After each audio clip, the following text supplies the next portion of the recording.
Hello world, my name is Leo and today we are reviewing / discussing Stellar Blade, developed by Shift Up and published by PlayStation. Now, I was really excited about this game ever since it was first announced as Project Eve. The graphics looked awesome, the main character looked interesting, combat and traversal looked insane and action-packed, but what really excited me the most was the story. I remember reacting to the story trailer on the channel and realizing that it was inspired by my favorite game of all time, NieR Automata, as it seemed to tell the story of a female android soldier fighting for humanity against a mysterious, quote-unquote, more than meets the eye kind of enemy who begins to question her motivations as more secrets are revealed. This trailer actually got me to pre-order the game, and it is the only game to this day that I have paid the increased $70 standard box price for. I unfortunately wasn't able to get to the game at launch, but I managed to get around to it during the holiday season. I put around 40 to 50 hours into it, I completely maxed out all of the different skill trees, and I did every quest apart from a few side ones involving taking photos and catching fish. So, after all this time, was Stellar Blade worth that $70? Kinda, sorta. It's a more complicated question than I thought it would be. First off, I want to make it clear that Stellar Blade is not NieR. The story is very clearly inspired by it, as I said, but the overall vibe of the rest of the game was very different, at least for me. In fact, the story and characters are by far the weakest parts of this game in my opinion, with massive inconsistencies in quality that left me feeling nothing for the majority of my time with it. However, what Stellar Blade is a game that puts fun above all else, and in that regard, it succeeds. The environments are fun to explore for the most part, both aesthetically and mechanically, with new things to find no matter where you go. Collectibles and progression are fun, with the former feeling very worthwhile, especially with the outfits, and the latter feeling very generous and customizable. Combat is insanely fun, with tight mechanics that all feel like they complement each other.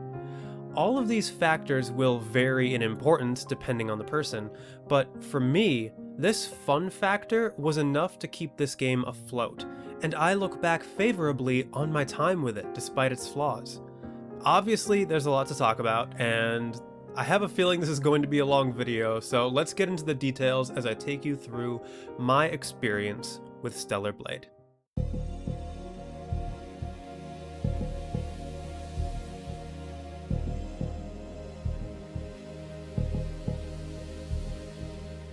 As usual, the first thing you notice with any game is the aesthetics, so let's start there.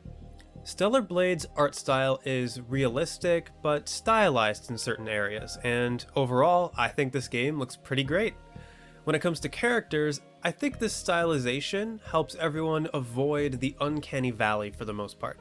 The main character, Eve, along with the supporting cast and the shop vendors to some extent, all look good. A lot of priority was clearly given to making these characters look eye-catching, and it works. Facial animation isn't anything special, but it gets the job done, and in fact a lot of characters, especially like NPCs, have their faces covered. Most NPCs are a mix of human and machine, and while I started to find most of the designs a bit dull after a while, I will say that they do feel unique to this game and this universe. This is contrasted with the designs of the Natiba, the game's enemy faction. There's an incredible amount of variety here, with some looking monstrous, some looking bestial, and some even looking robotic, and they are all so incredibly cool and interesting.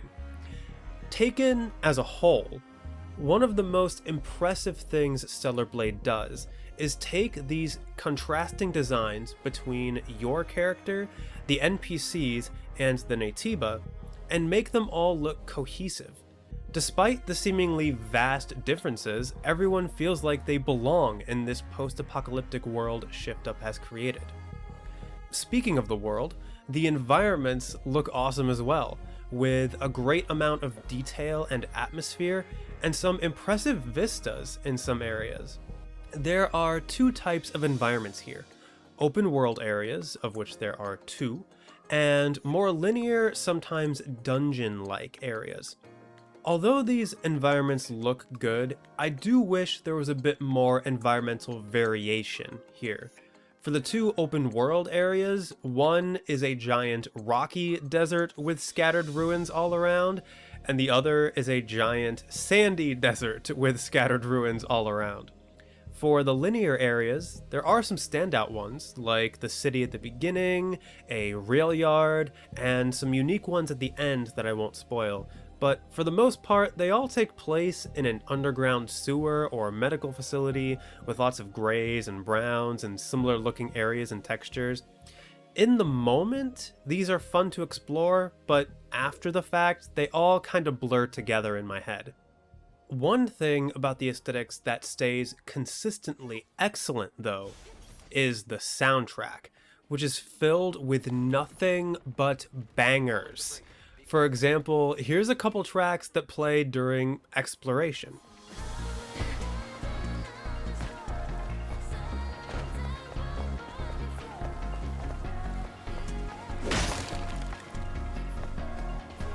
Something.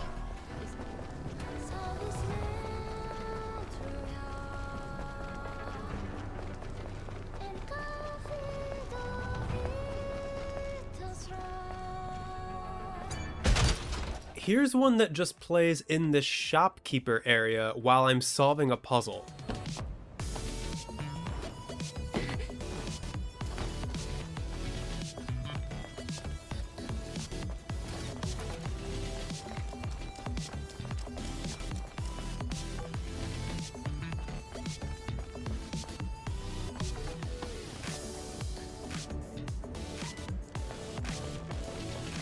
And here's one of the many epic boss battle tracks.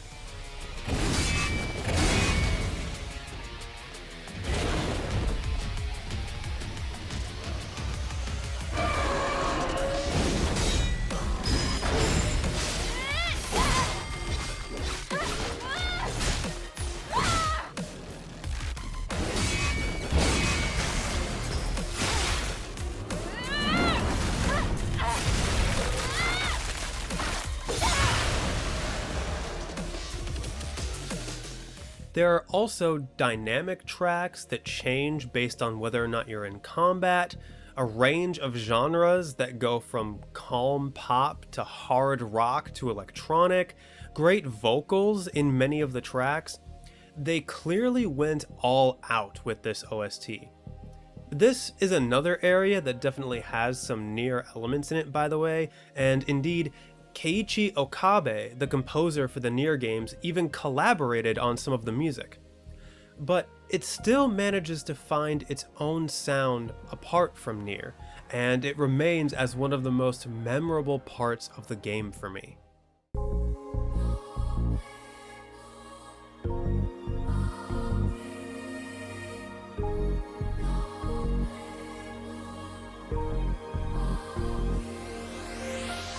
So, we've talked about how these environments look, but what are you actually doing in them? Well, exploration is a big part of Stellar Blade, and it constantly manages to feel fun and rewarding. All areas have secrets off the beaten path, especially the open areas.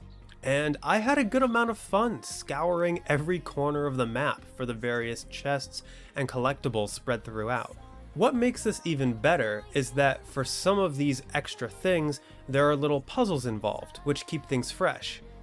A lot of chests have mini games that involve hitting a sequence of buttons or trying to find a passcode. They're simple, but they're fun. There are also more involved puzzles that require you to do things like move boxes onto platforms to weigh them to a specific number, or finding balls to roll onto switches, and of course you have a few traversal puzzles. All of these felt novel, and I found a lot of joy in actively seeking out these puzzles whenever I entered a new location. Speaking of traversal, platforming in this game is fairly standard. You have jumping with a double jump later on, dashing, sprinting, climbing Nathan Drake style, wall running, swimming, balancing on beams. It's nothing too groundbreaking, but it all feels smooth and is animated really well. The design of the environments in relation to the platforming is also great. Some of them even make for some truly memorable moments, like jumping between train cars on a broken railway, going up and down on balance beams to avoid lasers, or sliding down a hypertube avoiding obstacles. There's a lot of fun to be had here. So that's what you're doing in these environments, but what are you actually getting out of any of it? The most common rewards for exploration are money, upgrade components, and XP, as is normal for most games of this genre. There are also little bits of lore that can be found, mostly on corpses, that help give greater context to the world, or to people's last moments. That's all well and good, but the most exciting things to find are the soda cans and the outfits.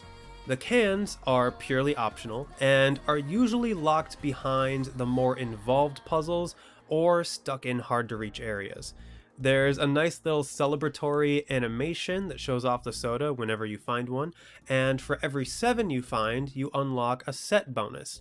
Usually that bonus is increased carrying capacity for a certain consumable, but finding all of them gets you one of the game's many outfits, which makes for a very convenient segue.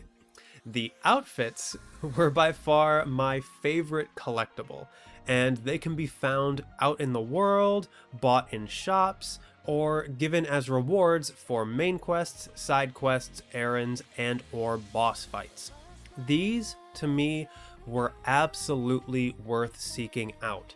There's a wide variety of them, with even more being added in updates post-release. They all look awesome. Well, a couple are kind of ridiculous, but that's besides the point. And the good thing about there being a lot of options is that you're sure to find some that will appeal to your tastes. I'm the type to try on different outfits for every mission, but I did end up gravitating towards a few favorites. I really liked this purple kind of poncho looking one, this magician one was pretty cool, this squadron one with the jacket was awesome. And they even had a green and black tech-looking sweater. I felt really seen with that one. And while we're on the topic of customization, it's not limited to just the outfit. There's a barber where you can change the style and color of your hair. I personally liked the default ponytail, but that's just me. There's a couple outfits you can find for your main NPC companions, Adam and Lily. There are earrings you can put on to add some cosmetic flair, and there's even skins you can find for your drone. And then on top of that, Shift Up have added new customization options related to events or other games as well. Like I said at the beginning, I played this game during Christmas, and the hub area had a Christmas tree and new music playing, and there was a special Santa-themed outfit and earrings. I also bought the NieR Automata DLC pack, which came with even more outfits and hairstyles. This is all just so fun. Like, I had a great time interacting with these parts of the game. Shift Up clearly put a lot of effort into making sure exploration and collectibles looked and felt worthwhile, and it paid off, which is good, and is something to keep in mind as we move on to our next topic, the characters, story, quests, and the voice acting. Here we go. Imagine bustling streets, crystal clean air, and people smiling everywhere you look. I can give it a try, but I can't guarantee a complete recovery. The story and characters of Stellar Blade are a complete mess, with some of it being good, some of it being decent, and some of it being terrible. Let's start with the English voice acting, which is perhaps the most wildly inconsistent part of this entire game.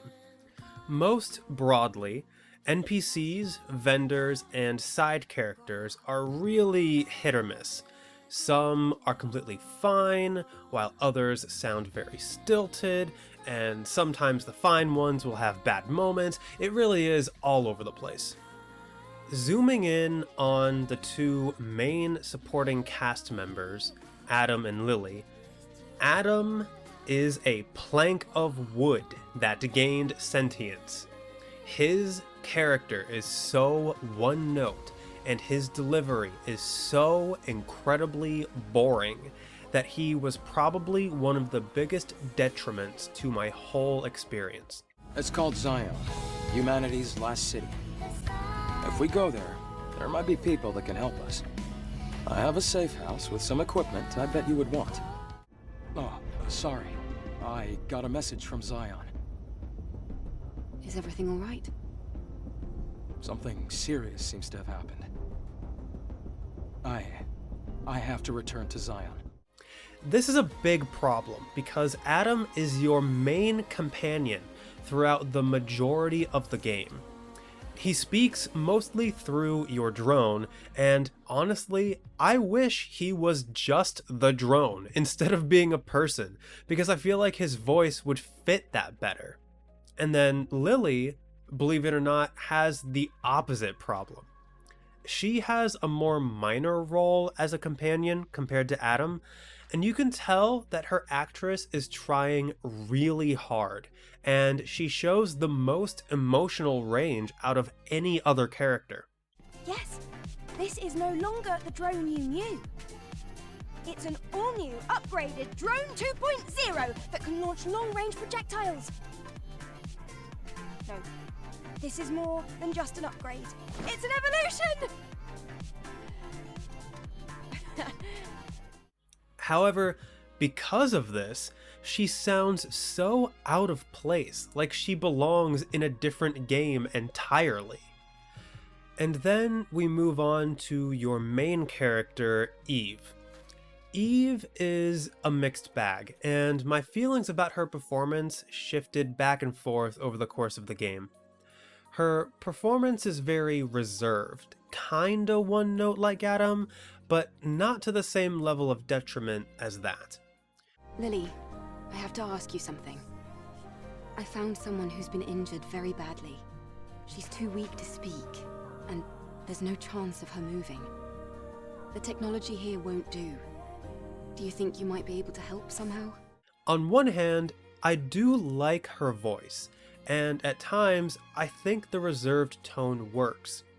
But on the other hand, there's a lot of moments that feel very underperformed, and it affected the amount of emotional impact some scenes had on me. Now, I want to be clear that I think this is less of a problem with the actress playing Eve, and more a problem with the direction she was given. I've heard it argued that because Eve is an android, the delivery works because she's supposed to be emotionless. But there's no evolution of her voice to go along with the evolution her character is supposed to have. And speaking of which, the evolution of her character always felt super unclear because I never knew for sure what her emotions or motivations were. Like, the whole game centers around Eve trying to help the human city of Zion rebuild and defend against the Naytiba threat. But I have no idea what her primary reason is for doing it. Is it a sense of duty to fulfill her purpose as a soldier? Does she seek vengeance against the Naytiba for her comrades and her friend that all get killed in the intro sequence? Does she feel compassion for the people of Zion and genuinely want to help them? Does she feel all of these? None of them? I genuinely don't know. And I think that speaks to how poorly her personality is conveyed. And I want to take a moment to explore this in greater depth from another angle. Before Stellar Blade came out, there were questions as to whether or not Eve would be able to stand alongside characters like Bayonetta or 2B from NieR Automata as a beloved, memorable female lead. Unfortunately, in my opinion, Eve doesn't hold a candle to either of these characters. I haven't played Bayonetta, but I've seen small clips of cutscenes and combat, and even through that small of a window, Bayonetta's personality shines through in a multitude of ways, from the way she talks, to how she's animated, to her special abilities in combat. She practically oozes personality and style at all times. I obviously have played NieR, and 2B is an android just like Eve. Her performance is supposed to reflect that in her line of work, emotions are prohibited. However, 2B is a deeply complex character with a lot of anger and sadness underneath her stoic veneer, and she ends up showing that side of herself more and more as the story progresses, evolving in a way that Eve never does. In addition, I think 2B's performance is uplifted by 9S's performance, and vice versa, with his emotive delivery and her reserved delivery creating a nice back and forth in their companionship. Now, if we look at Eve through these lenses, none of it is really present here. Her animations are cool, but they don't really convey much in the way of personality. If her character has any complexities, then the game doesn't do a good enough job at showing or highlighting them. And with Adam as her main companion, Eve doesn't really have another performance to bounce off of to boost her own. Moving on from the voice acting, it doesn't help that the writing is just fine. None of it is bad, but there's nothing really remarkable about it either. It also doesn't help that the game feels very story-driven instead of character-driven. Like I said before, Eve is trying to help the city of Zion, but she's also trying to find the Alpha Natiba and destroy them, including the one who killed her friend. She's told to go out and find 4 power cells to help bring a facility back online, and with each one she brings back, she'll be able to get the location of another Alpha Natiba. Eve, Adam, and Lily spend almost every dialogue moment talking about these missions, or the greater world around them. It's always about what they're going to do next, or possible dangers they might run into, or what a certain place used to be. Very rarely do they get any real character moments where their personality has any chance to shine. And with the exception of Lily, it doesn't feel like these characters really have an arc throughout the story. There are also revelations of certain hidden things regarding the world and the nature of Eve and her beliefs, but again, apart from Lily, no one really seems to have a proper reaction to them. The story itself is fine, by the way, and the main questline is good, with well-structured missions as you go for those power cells and hunt the Alpha Natibas. The side quests are kinda hit or miss, with most involving fetching an item, finding a missing person, or killing a creature out in the world. There was a pretty cool side quest chain that involved an android opera singer that ended up merging with another side quest chain involving a totally different NPC. That was pretty cool. But other than that, none are very memorable. There are also errands that you get from a bulletin board, which involve fetch quests and creature killing and stuff like that.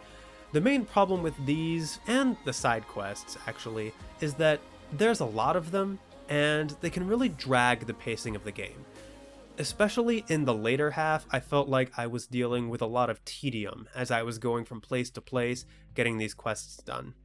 Going back to the main story as a whole, though, the biggest issue I have with it is that there's a tonal disparity between it and the rest of the game that didn't quite resolve for me. The story takes itself extremely seriously, with hardly any moments of levity. The story clearly wants you to feel for these characters, and feel for their plight, just like in NieR. Meanwhile, the rest of the game is focused on fun, like with the soda cans, the outfits, the flashiness of the combat.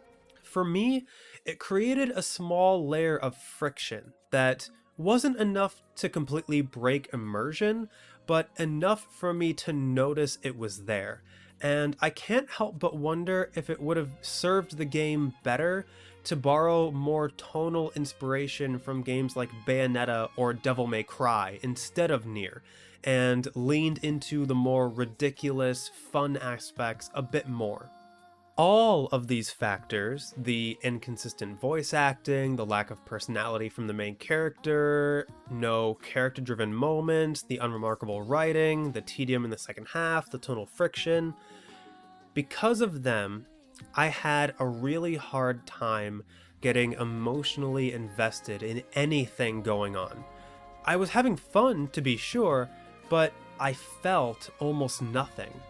In fact, I found it very ironic that the moment that evoked the most feeling in me for the majority of the game was when I put on the 2B outfit in the Wastelands, and the music changed to something very familiar.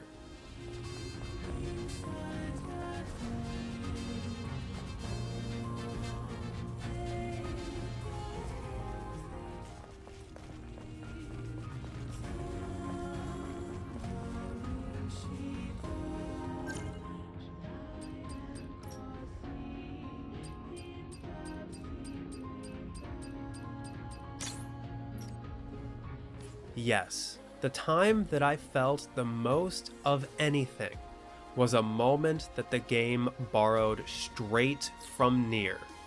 And that remained true all the way up until the last 10 hours of the game, where something miraculous happened.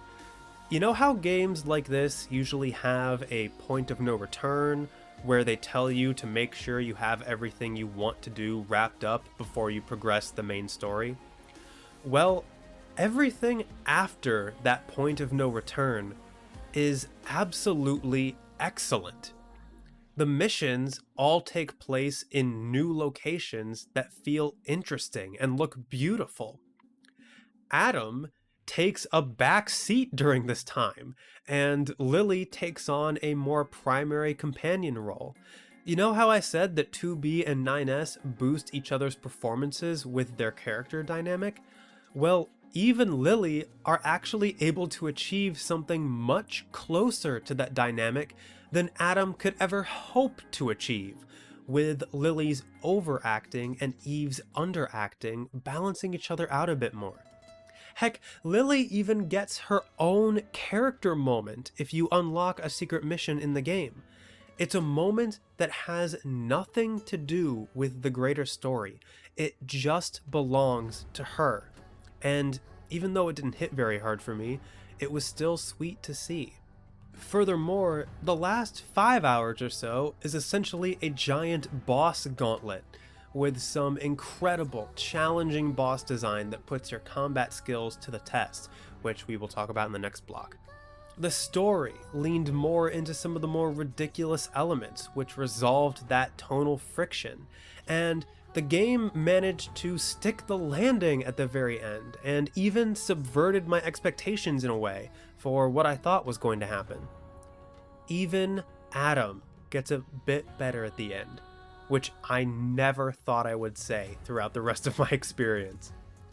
These last 10 hours genuinely impressed me, and even more importantly, they made me feel something, which was the main thing I'd been missing this entire time. This was Stellar Blade firing on all cylinders, and while I wish the rest of the game had been like it, it also undeniably redeemed the game in a big way for me.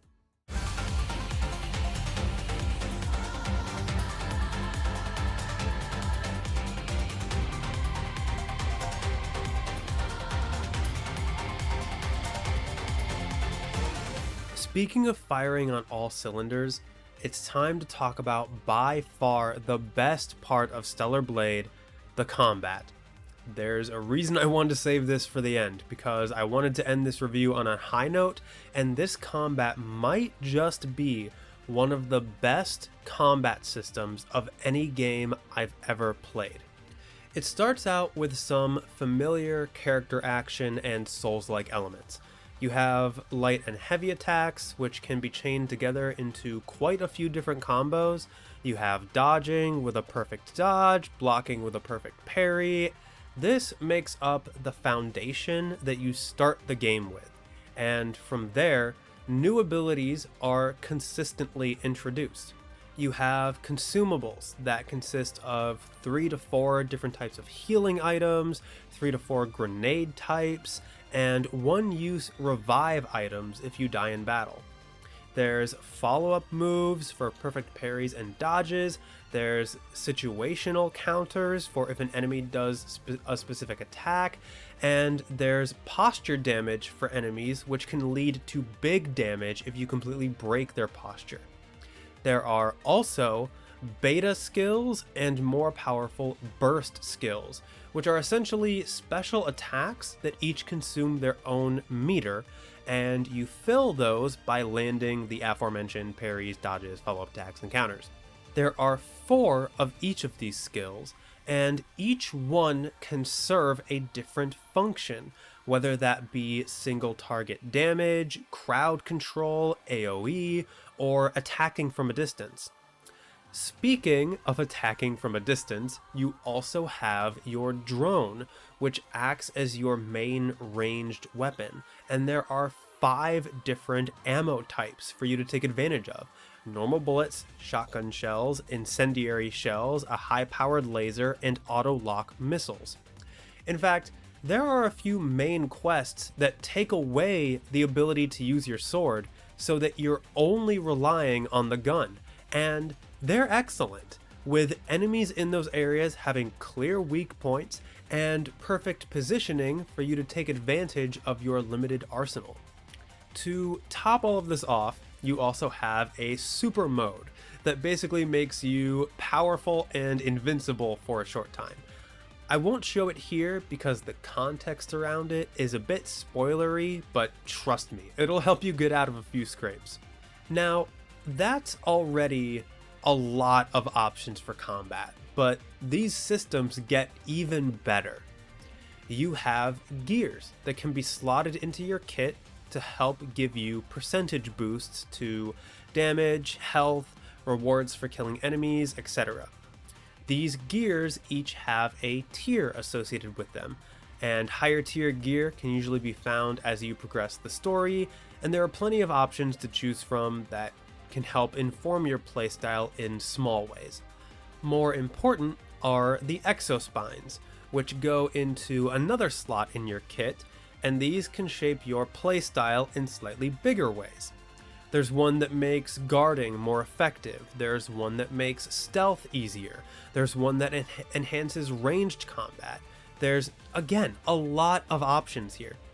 And those exospines can be further upgraded to give you more benefits. For example, the one that makes stealth easier can be upgraded so that you are healed for a certain amount of health every time you backstab an enemy. The one that makes guarding more effective can be upgraded to make perfect dodging and perfect parrying easier. The one that enhances ranged combat can be upgraded to give you more ammo of each type. These are really effective for build experimentation and can help turn the tide of battle. On top of all of this, all of your offensive and defensive moves can be upgraded. There are 5 different skill trees in the game, and a separate upgrade tree for the drone. And these aren't just percentage boosts, these are major upgrades that you feel during combat. There's one that adds extra moves to your combos. A lot of the follow-up related skills can be unlocked here. Your beta and burst skills can be enhanced with additional moves or effects. It's all so in-depth, and where you choose to prioritize your skill point placement will have the biggest effect on what your playstyle will be. And if you want to experiment, that's okay, because respeccing is pretty cheap, and progression just feels really good overall. the game is pretty generous with its rewards when it comes to gold and XP, so you'll have a constant feeling that you're getting more powerful over the course of the game, even if you aren't able to unlock everything in all the trees. Now, I know I just said a lot of stuff, and when hearing it all listed out like this, I imagine it might sound a bit overwhelming to some of you. That's what I thought it was going to be too, but somehow it never felt that way. What truly convinced me that this was one of the best combat systems of any game I've played was that it allowed me the flexibility to customize my playstyle, and at the same time, I found myself naturally taking advantage of every option at my disposal. I'm the type of player who, for some games like this, will just find something that works early on and stick with it for the entire game, because it can be hard to remember all your various moves and options. So when I started out, I initially wrote off the combos and decided to go with a defensive playstyle, as that's what I usually like anyway. I like learning to parry, dodging, posture breaking, and backstabbing, and I decided early on to shape my playstyle around that. However, the beta skills and burst skills turned out to be really effective in combat, had a lot of utility, and they looked cool. Some of them could even be upgraded to knock enemies down, stun them, or deal posture damage. The combos were good for getting damage in while the enemies were knocked down, and for dealing with smaller enemies outright, so I made myself remember a couple of the easy combos, and sometimes spammed out some more powerful ones if I felt like I had an opening. Some grenades also knocked enemies down or dealt posture damage, so I took advantage of those. I unlocked a follow-up that allowed me to rush behind the enemy for a free hit whenever I got a perfect parry. For some enemies, like these tentacle ones, I found the ranged drone to be the most effective. By the end of the game, I still had things I felt like I specialized in, but I was using a bit of everything, and it all came naturally. Every element of this combat framework feels like it either feeds into or complements another element. And that's not even getting into everything on the enemy side of things. There's an extremely wide enemy variety, each with their own unique moveset. The enemies do a good job of scaling to keep pace with you, so that it strikes a good balance between letting you feel powerful while still offering a compelling challenge. All enemy attacks are extremely well telegraphed, and there's different colors to indicate unblockable attacks, long attack chains, or attacks that will need to be countered. Everything about this combat feels tightly and smartly designed, and it is by far a highlight of my experience.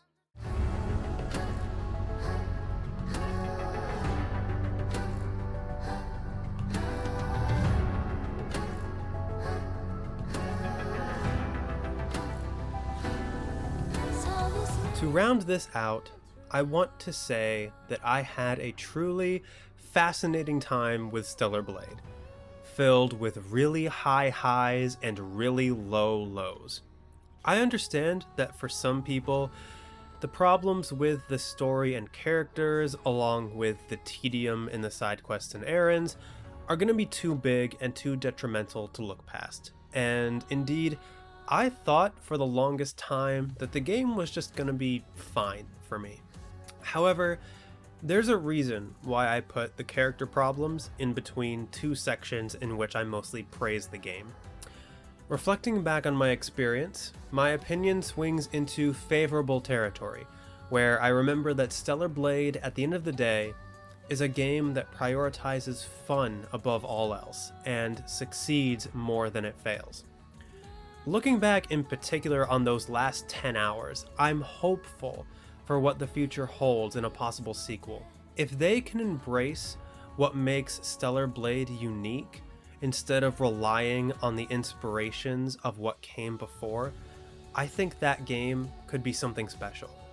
That being said, the game we have now still has a lot going for it, with that fun factor being present in the exploration, the outfits, progression, and the insanely good combat.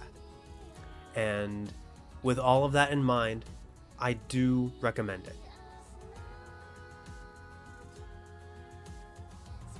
Thank you so much for checking out my video on Stellar Blade.